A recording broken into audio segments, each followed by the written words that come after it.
Bom dia. Nós vamos agora dar continuidade ao estudo da Lei 8625, né, que é uma lei nacional que trata dos ministérios públicos dos estados. O meu nome é Guilherme, para quem não me conhece, quiser saber mais detalhes a meu respeito, busque nos outros vídeos, porque é cansativo para mim ter que ficar repetindo sempre.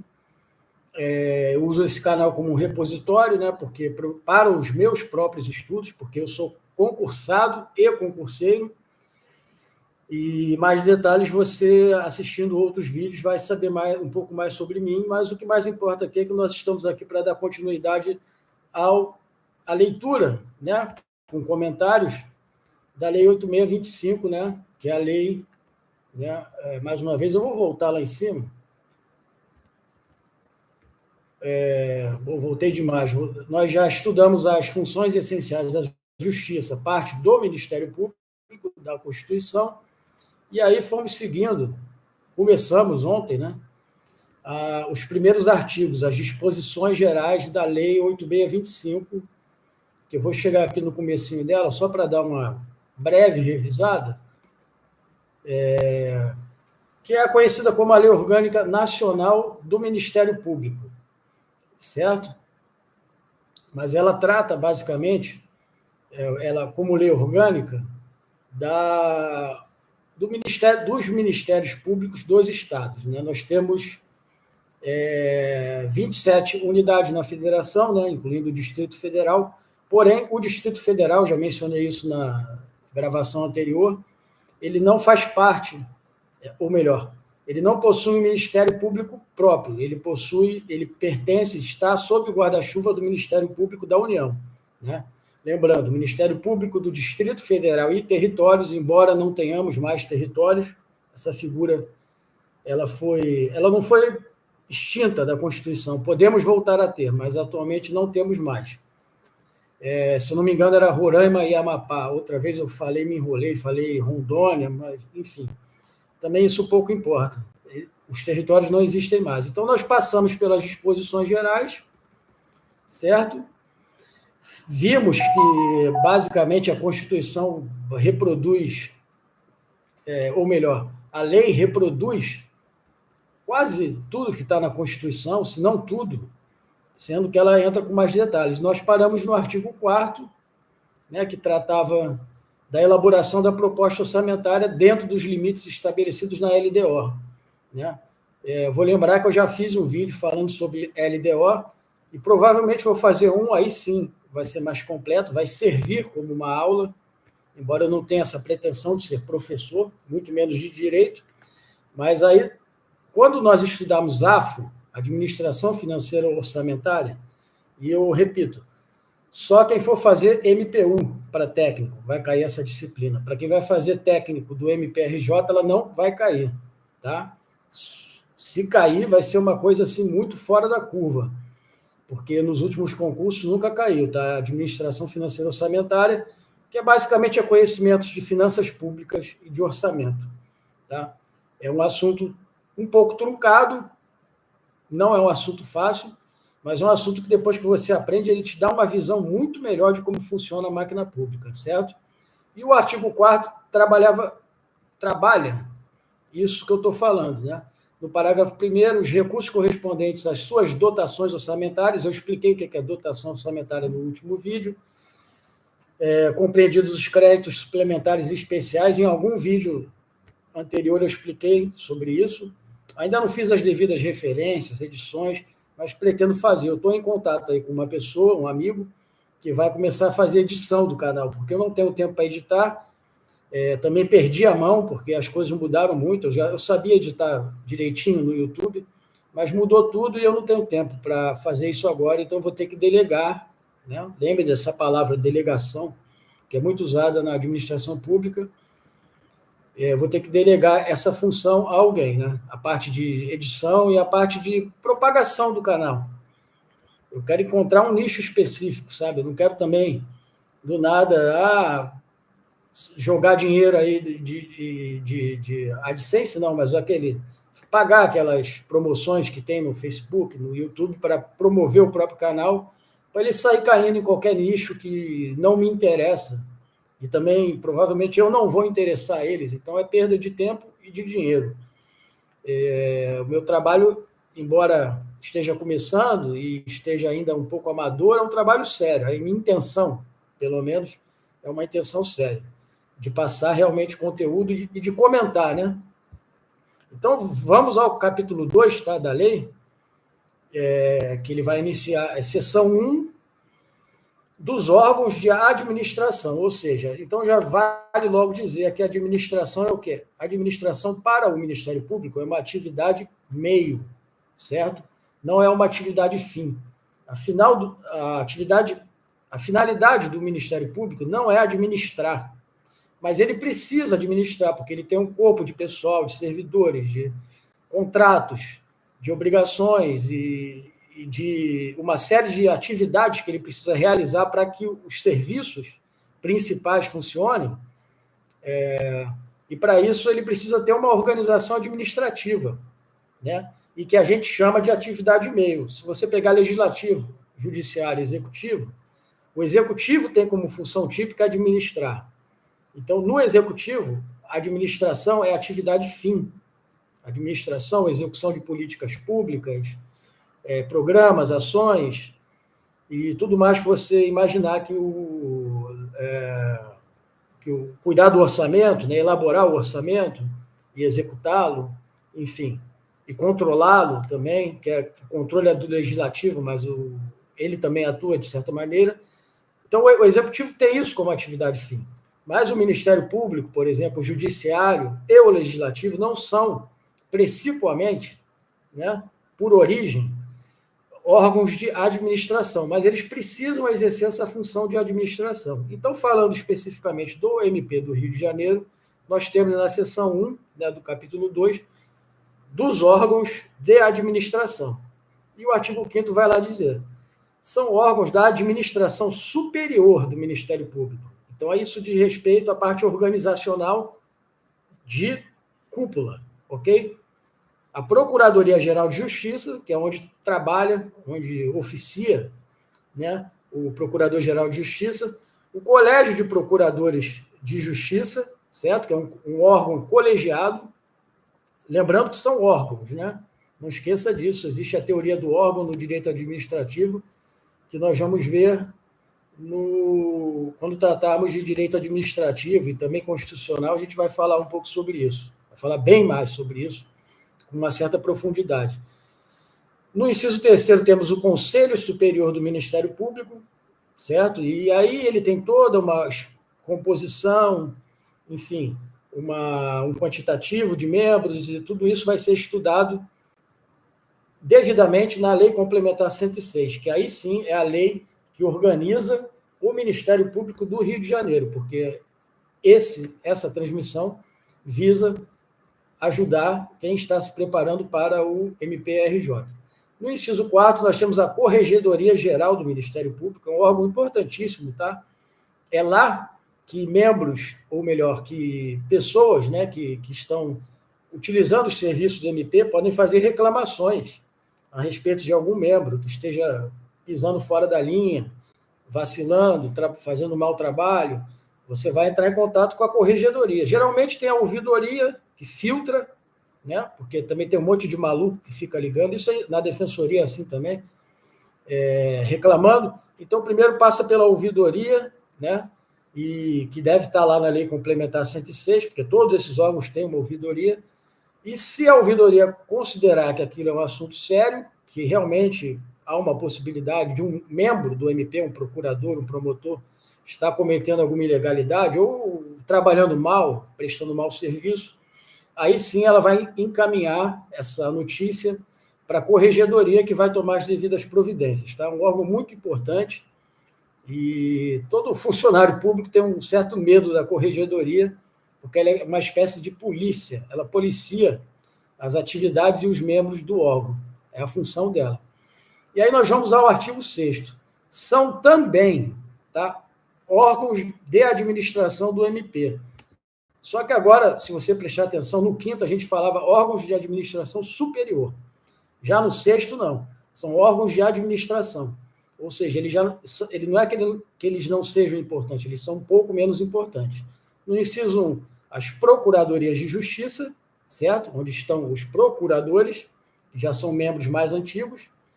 E no inciso 2, as promotorias de justiça, onde estão os membros de carreira que acabaram de ingressar ou que estão há poucos anos e que ainda são promotores de justiça e atuam junto a varas, né?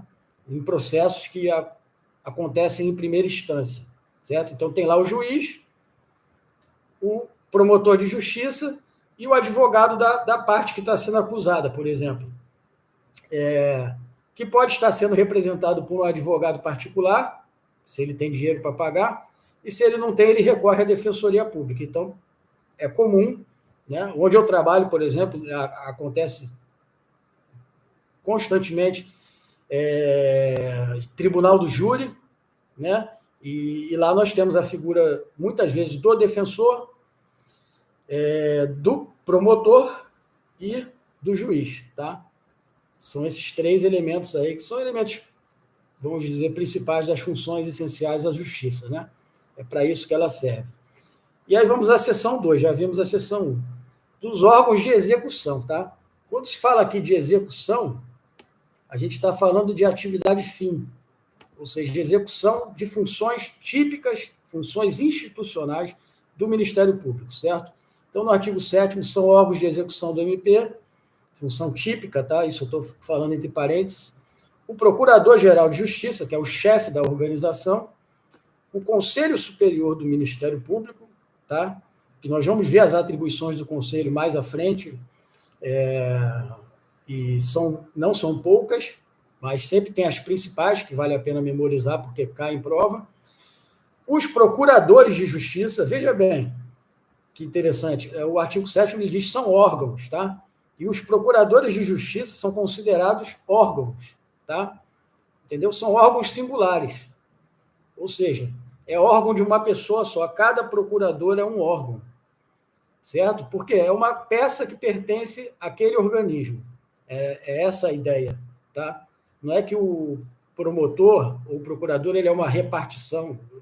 Não, é uma pessoa que exerce a função e por ele fazer parte da organização e dessa estrutura toda que eu estou falando, que é bem complexa, ele é considerado órgão. Tanto os procuradores de justiça quanto os promotores de justiça. Já expliquei, os procuradores vão atuar em segunda instância, certo? Perante tribunais, a depender da causa, enfim. Eles vão atuar perante desembargadores, certo? E aí nós já vamos à seção 3 dos órgãos auxiliares. São órgãos auxiliares do Ministério Público, além de outros criados pela lei orgânica. Lembra, né, que a gente viu que o Ministério Público tem competência, autonomia para criar seus órgãos, para se auto-organizar, né? E é sobre isso que o caput do artigo, a cabeça, né, do artigo se refere. E aí já vamos tratar de órgãos de função administrativa, né, operacional, que são o quê? Os centros de apoio operacional, a comissão de concurso, que é um órgão geralmente temporário, que ele acontece quando está se preparando um concurso público, né? Antes do edital, eles se reúnem, o procurador de justiça vai lá e designa quem vai fazer o que na comissão de concurso, que é o que está acontecendo agora para o MPRJ e que aconteceu para o MPU e continua acontecendo. Existe uma comissão de concurso. É um órgão administrativo que vai cuidar desse assunto, que é o quê? Trazer novos membros, né? Via concurso público, nomear, convocar e nomear e dar posse a novos membros. Essa é a função da comissão de concurso. No inciso 1, Centro de Apoio Operacional, a gente pode dizer que ele vai dar apoio a tudo que diz respeito à atividade operacional, que é a atividade que a gente chama chão de fábrica, entendeu? Então, limpeza, segurança, manutenção, apoio logístico, suporte logístico, parte de TI, infraestrutura, é disso que tratam os centros de apoio operacional. Tá? No inciso 3, o Centro de Estudos e Aperfeiçoamento Funcional. Geralmente isso acontece, né? Isso a gente vai ter na lei orgânica do Ministério na lei orgânica, na lei complementar 106 do MPRJ, que esse centro de estudos de aperfeiçoamento funcional geralmente é uma escola superior, que eles chamam assim, onde os membros se aperfeiçoam, fazem cursos, e muitas vezes elas são até abertas para não membros, ou para servidores, ou para estagiários. Em alguns casos oferecem cursos gratuitos, hoje em dia muitas vezes pela internet. Se você for lá no site do MP Rio de Janeiro e acessar lá o link do Centro de Estudos e Aperfeiçoamento Funcional, que vai ter outro nome, tá? Essa lei aqui é uma lei geral, você vai ver que eles oferecem trocentos cursos, a maioria, inclusive, é online, e muitos são de graça, acho que quase todos são de graça, eu não tenho notícia de que sejam pagos. O limite que existe é assim, dependendo do curso, você só pode participar se você for um promotor, pelo menos. Ou, dependendo de outro curso, você tem que ser, no mínimo, um técnico, né? Não pode ser alguém de fora. E outros cursos não, são abertos ao público, tá? E é muito interessante para quem gosta do assunto, fuçar isso daí. No judiciário também tem, porque você tem acesso a muita informação, muito material, tá? Com gente muito competente ministrando esses cursos, certo? E depois, os órgãos de apoio administrativo, no inciso 4, e os estagiários, tá? Que são muitos, tá? O MP tem muitos estagiários, o Poder Judiciário tem muitos estagiários, e apesar de ter aquela pecha, né, do estagiário, do cara que faz cagada, não sei o quê, muito pelo contrário, são estudantes de direito, muitos já estão quase concluindo o curso, alguns já estão prestes falta só entregar o TCC ou fazer a prova do OAB, estão estagiando, e esses caras, pelo menos os com quem eu tive contato, já estão muito bem preparados, estão estagiando em órgãos excelentes e vão sair excelentes advogados dali, né? Muitos vão seguir a carreira pública, vão querer também ser promotores, ou juízes, ou alguma coisa assim, mas, enfim, isso é só um detalhe. No capítulo 3, nós temos dos órgãos de administração. Repito, administração é uma atividade meio, tá? Não é atividade finalística do órgão. Então, da Procuradoria-Geral de Justiça, tá? Ela é um órgão da administração. Então, no artigo 9º, nós temos: os Ministérios Públicos dos Estados formarão lista tríplice dentre integrantes da carreira, né, que são os procuradores, no caso, na forma da lei respectiva, que vai ser a Lei Complementar 106, para a escolha do seu procurador-geral, que é o chefe, é o cara do MPRJ, que será nomeado pelo chefe do Executivo, que no caso é o governador do Estado do Rio. Ele só vai nomear, tá? Ele não vai escolher ninguém. Quem vai escolher vai ser o colegiado lá. E para mandatos de 2 anos, permitido uma recondução, observado o mesmo procedimento. Isso já estava lá na Constituição. A gente já leu e já comentou isso. Por isso eu não vou perder tempo aqui. Né? Quem quiser mais detalhes, ou me pergunta diretamente, ou pelo grupo do WhatsApp, ou pelo e-mail mpriodejaneiro@gmail.com, ou pelos comentários do YouTube mesmo. Se você tiver dúvida, se você não encontrou a parte onde eu falei sobre isso, fala comigo que eu te ajudo, na medida do possível, né?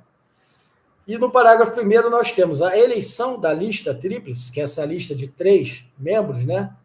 Que um deles vai ser nomeado pelo chefe do Executivo, far-se-á mediante voto plurinominal, ou seja, voto de todos os integrantes da carreira. Todos os integrantes da carreira vão votar, vão escolher, cada um vai escolher 3 nomes, e depois vai ser feita a apuração de quem obteve mais votos, e aí esse cara vai ser nomeado pelo governador procurador-geral de Justiça, que não é pouca coisa. Eu já comentei sobre isso. No parágrafo 2º, nós temos também o que já estava na Constituição, só que falava do PGR, do Procurador-Geral da República.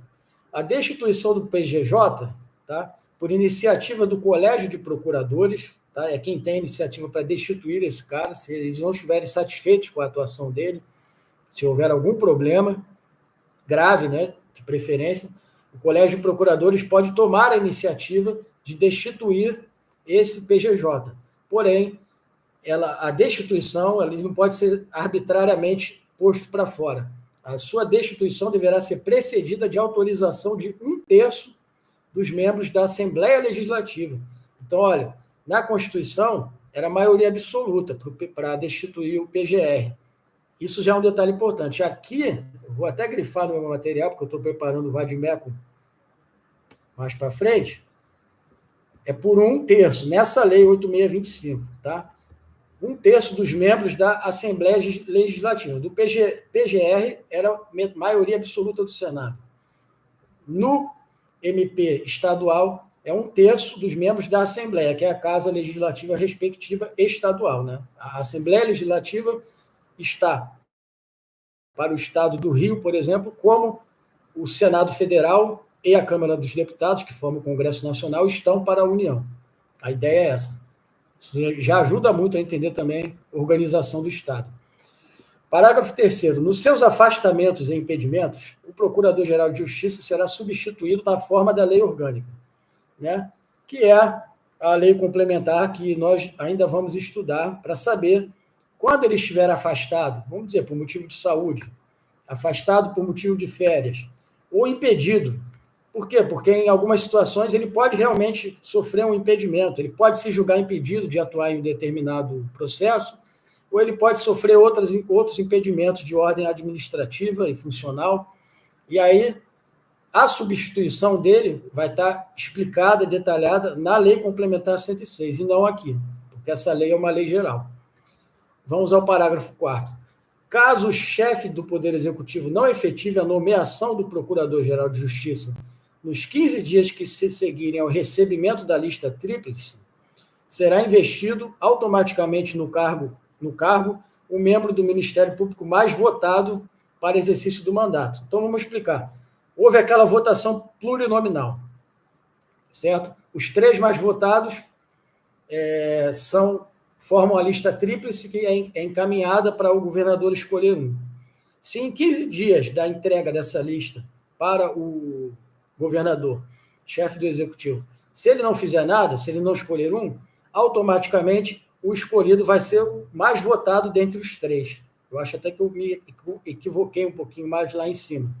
Na verdade, são 3 escolhidos que são mandados para o governador e o governador escolhe um. Em 15 dias, se ele não escolher, automaticamente passa a ser o PGJ o mais votado. E aí nós vamos às atribuições, tá, no artigo 10, que é muito importante, do PGJ, que é o chefe do Ministério Público do Rio de Janeiro, ou de qualquer outro estado.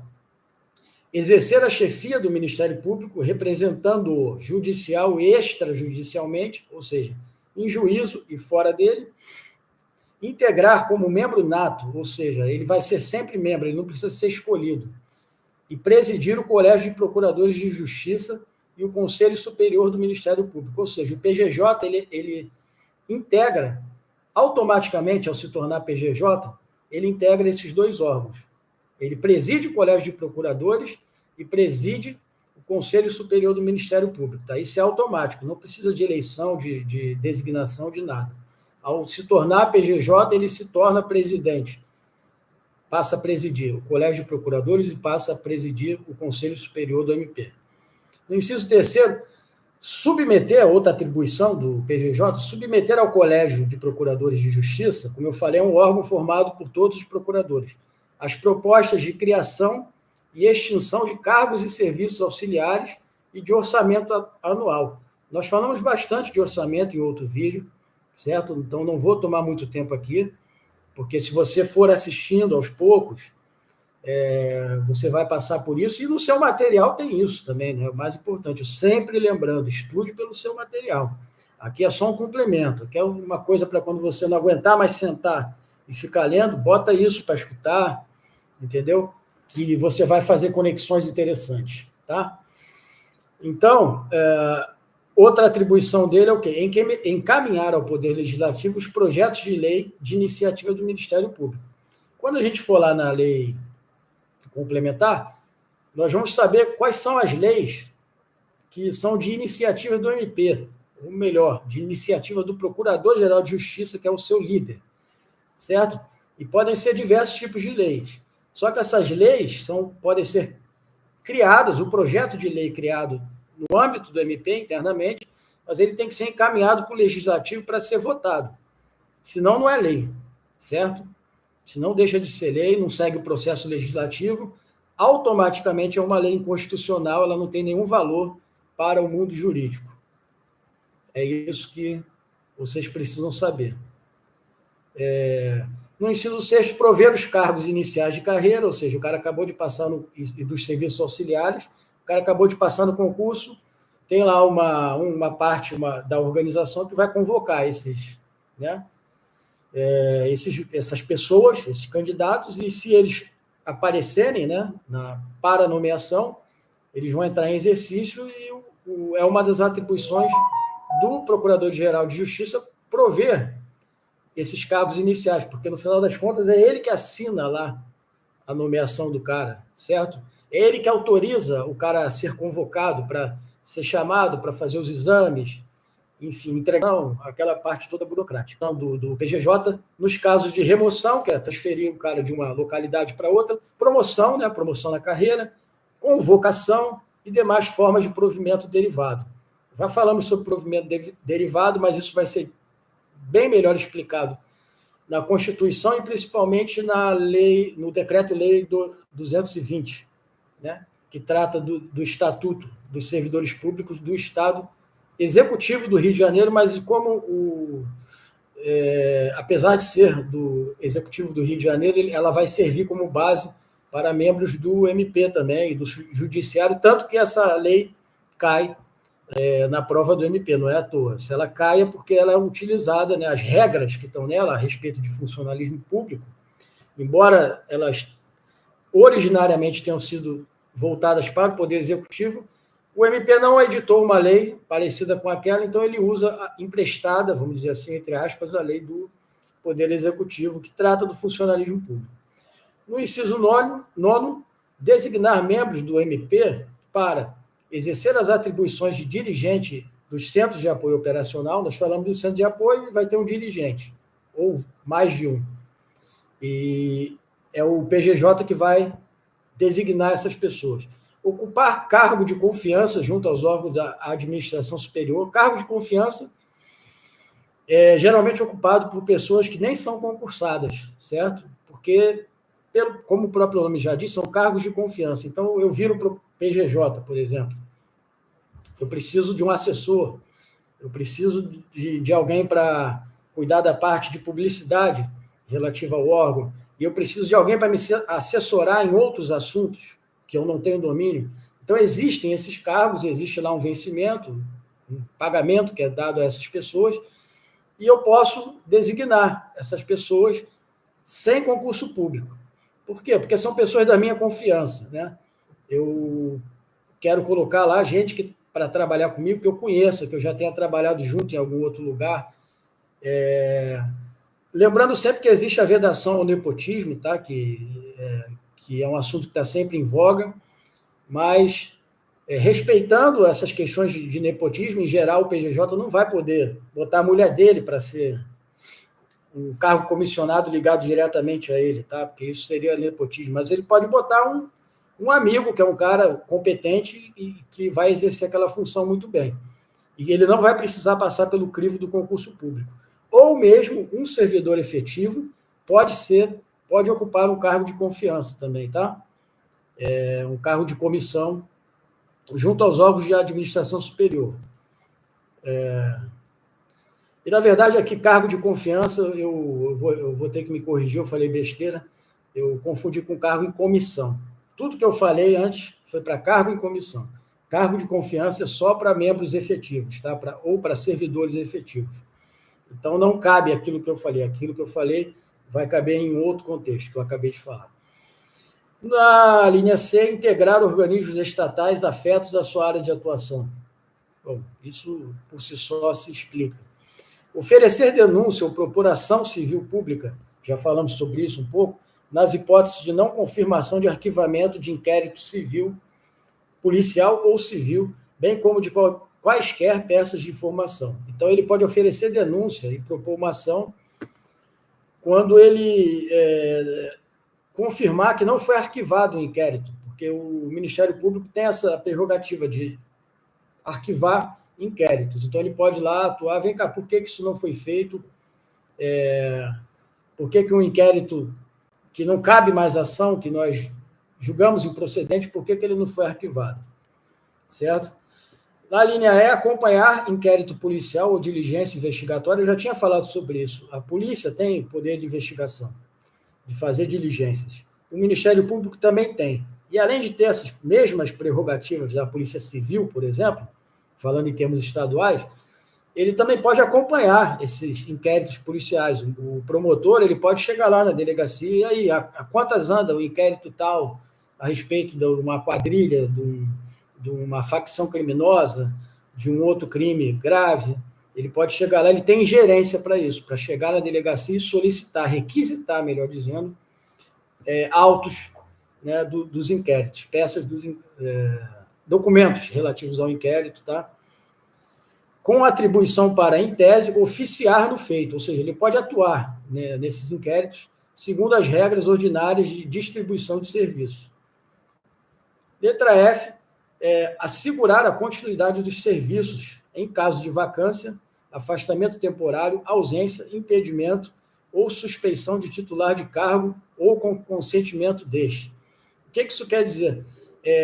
Eu falei já sobre isso em mais de um vídeo, né? A continuidade dos serviços públicos. A atividade fim do MP, né? A função institucional do MP ela é uma função de interesse público, que ela tem que ser feita, ela não pode ser interrompida. Então, se entra um monte de gente de férias ao mesmo tempo, e ao mesmo tempo outros pedem exoneração, outros são cedidos a outros órgãos, de repente o serviço do MP, que é o de promover, o fiscal da lei, de promover essas causas, todas aquelas que nós já lemos na Constituição, e vamos ler mais à frente de novo, com outras ainda acrescentadas, esse serviço não pode ser interrompido, entendeu? Não pode faltar pessoal. Então, ele tem que assegurar, o PGJ, a continuidade dos serviços da atividade finalística do órgão. É disso que trata o artigo. Porque acontecem impedimentos, suspeições, e aí o cara não se julga suspeito de um processo, sai fora, tem que ser substituído, e por aí vai. Sempre com o consentimento, tá? Dos respectivos membros. E vamos aqui na linha G, e eu vou parar na linha G, tá? Eu vou ter que modificar lá a descrição do vídeo, porque já deu meia hora e eu não vou procurar não passar muito disso. Na linha G, por ato excepcional e fundamentado, o PGJ, né, poderá exercer as funções processuais afetas a outro membro da instituição. O que é isso? Ele poderá avocar, trazer para si a função de outro membro. É como se ele retirasse o cara dali, daquele cargo, temporariamente, e ocupasse o cargo do cara e as funções do membro.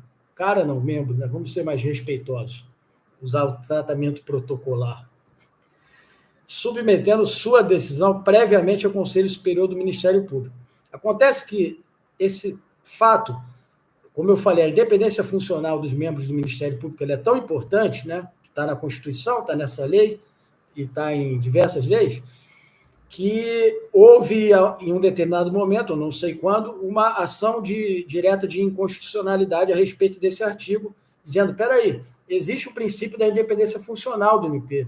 Então, o procurador de justiça não pode chegar e interferir na atuação de um promotor, muito menos avocar a função de um promotor ou de um procurador para si, assim, arbitrariamente, certo? E essa ação direta de inconstitucionalidade foi julgada parcialmente procedente, certo?